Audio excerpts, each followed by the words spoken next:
إلى رأي العام والمنظمات الحقوقية في الوقت الذي يقوم فيها الكرد باستمرار بالمقاومة والنضال وعلى كافة الأصعدة بطليعة المرأة الكردستانية الحرة التي أصبحت نبرسا تنير طرق المرأة الشرق الأوسطية التواقة للحرية، مستلهمة من فكر القائد أوجالان وفلسفته.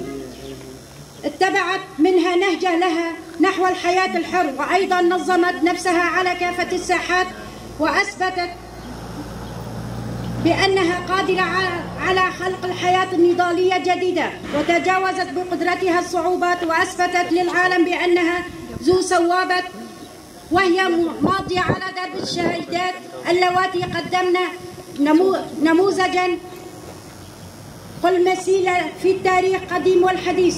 والرغم تعرضت المناضلين والمناضلات لشتى أنواع الهمجية من قبل الأنظمة المستبدة السلطوية الشرسة، حيث تعددت أساليبهم، وخاصة محتلي كردستان بشتى أنواع القمع والإبادة العرقية ممنهجة وكل ما هو منافي للقيم والأخلاق الإنسانية والقوانين الدولية، حيث تعرض منذ عقود الأكبر آلة العسكرية وأقوى الجيش في الناتو وشتى أنواع الأسلحة الكيماوية الممنوعة في الحروب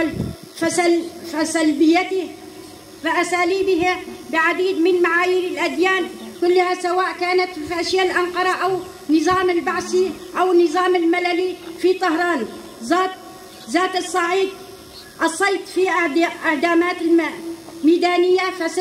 فسجل الدولة الإيرانية يتصدر قائمة دول للعالم حيث انتهاكات للحقوق الإنسان والمعتقلين السياسيين والأسرى الحرب، فهذه كانت ممارسات تتميز بها الداعش. هذا ونحن كحركة المرأة وأمهات الشهداء وأمهات الجريلة ننادد وبشدة ممارسات الدولة الإيرانية وحكومة طهران بقراراتها وأحكامها التعسفي على أسير الحرب راكاش من قوات هبكة الذي اعتقل منذ عام 2019 على يد القوات الإيرانية، وبعد مدة من أسره تم حكم عليه بإعدام. وهذه ليست مرة الأولى حيث تعدم الشابات والشباب الكرد في إيران، وليست المرة الأولى تكمم الأفواه عن الحقيقة. وكانت ثورة الجدائل أكبر مثال وأكبر انتفاضة شعبية تقودها النساء مظلومات مثل الشهيدة جينا أميني غيرهن العشرات من معتقلين اللواتي تمارس عليهن أشد الأنواع التعذيب النفسي والجسدي.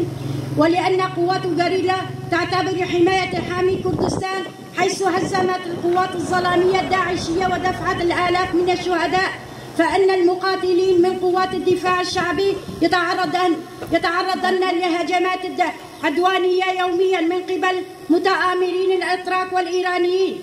ولذلك نطالب المنظمات الحقوقية ومجلس الأمن بالضغط على حكومة الفاشية الإيرانية بالوقوف عن هذه القرارات الأخلاقية والتوقف عن إعدام أسرى الحرب والشباب الكرد ومن دون وجه الحق، وإن نحاسب الحكومة الإيرانية على جرائمها بحق الشعب الكردي.